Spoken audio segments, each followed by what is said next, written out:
কে কোথায় আছো, তাড়াতাড়ি চলে এসো। তো দেখো তোমরা দেখতেই পাচ্ছ যে আমরা রেডি হয়ে গেছি আর আমরা যাচ্ছি একটা মেলাতে।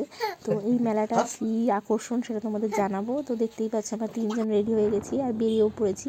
এই মেলাটাতে তো মেনলি যেতে হয় একটু দুপুরবেলা, মানে আলো থাকতে থাকতে। তো আমরা তো সব জায়গাতেই খুব তাড়াতাড়ি করি, তো সেই জন্য দেখতেই পাচ্ছ পুরো অন্ধকার হয়ে গেছে।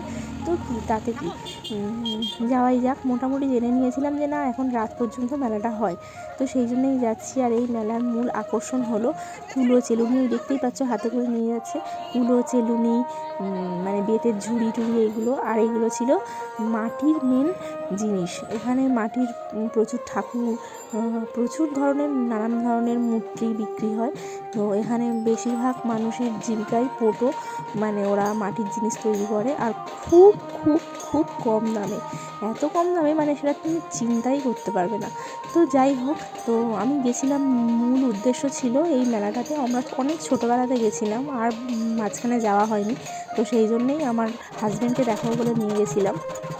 তখন এত আলো চারিদিকে, এত এসব কিছুই ছিল না। তখন ওই ল্যাম্পোর আলোতে যেটা তোমরা দেখতেই পেলে ওটাই আমার সবথেকে বেশি ভালো লাগে।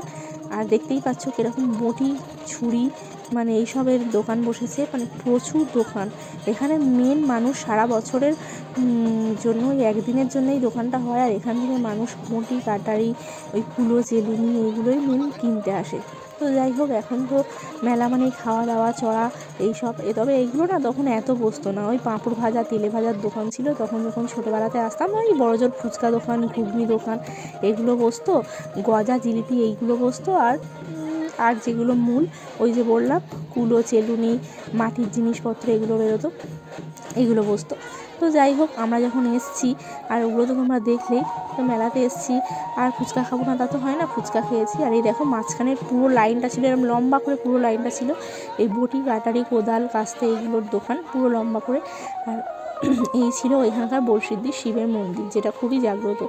আর ওই যেটা লম্বা করে ওই যে বিল্ডিংটা দেখতে পাচ্ছ ওটা বড়শিদ্দি স্কুল, হাই স্কুল। আর এই দেখো এই পাশে একটা ধারে বসেছে জিলিপি গজা, পুরো একটা লাইন ধরে।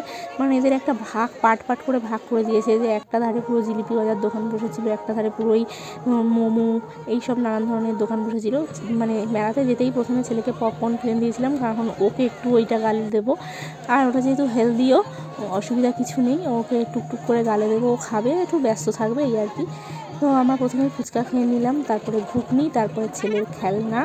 তো মেলাতে যাওয়া মানেই আমাদের ফুচকা, আর আমার কর্তার ঘুগনি। তাও কর্তা যখন ঘুগনি খায় আমিও খাই, কারণ ঘুগনি আমিও পছন্দ করি, তবে কর্তা একটু বেশিই পছন্দ করে। দিনে 4 বেলা ঘুগনি দিলেই 4 বেলা খেয়ে নেবে। তো যাই হোক, তো ছেলেকে এত খেলনা দেখানো হয়েছে, কোনো খেলনাই বাবুর পছন্দ হচ্ছে না, ওই বাঁশি ছাড়া। আর কি, আর একটু পেট পূজা হবে না, আর একটু পেট পূজা করতে চলে এসেছি। তো আমি এগ রোল খাবো বলেছিলাম, কিন্তু কর্তার আবার চিকেন রোল ছাড়া চলে না, তাই জন্য চিকেন রোল খেয়ে নিলাম। আর কি, এবারে চলে এসেছি একটা স্টুডেন্টের বাড়ি। ও আমার কাছে একদম ছোট্ট থেকে পড়াশোনা করে, তো যাওয়ার পথেই ওদের বাড়ি পড়ে। তো ওর বাবার কাছে আমি জানতে চেয়েছিলাম যে মেলাটা রাত পর্যন্ত হয় কিনা, কারণ আগে তো হতো না, আগে বললাম যে পুরোটাই ল্যাম্পোর আলোতে হয়। ওদের বাড়িতে গিয়েছিলাম, একদমই বসবো না, সেই জন্যে ওরা কি করেছে, আমাদের মানে যাবো শুনেই মানে অনেক কিছু আয়োজন করেছিল। তো মেলা থেকে গজা ফজা নিয়েছিলাম, ওদের জন্য কিছু দিয়ে এসেছিলাম আর আমাদের জন্য নিয়ে এসেছিলাম বাড়িতে। তো এই দেখো পুরো 1 প্যাকেট মিষ্টি ধরে দিয়েছে, সঙ্গে মাজার বোতল সব কিছুই ধরে দিয়েছে। ভালোবাসা এরকমই হয়। টাটা।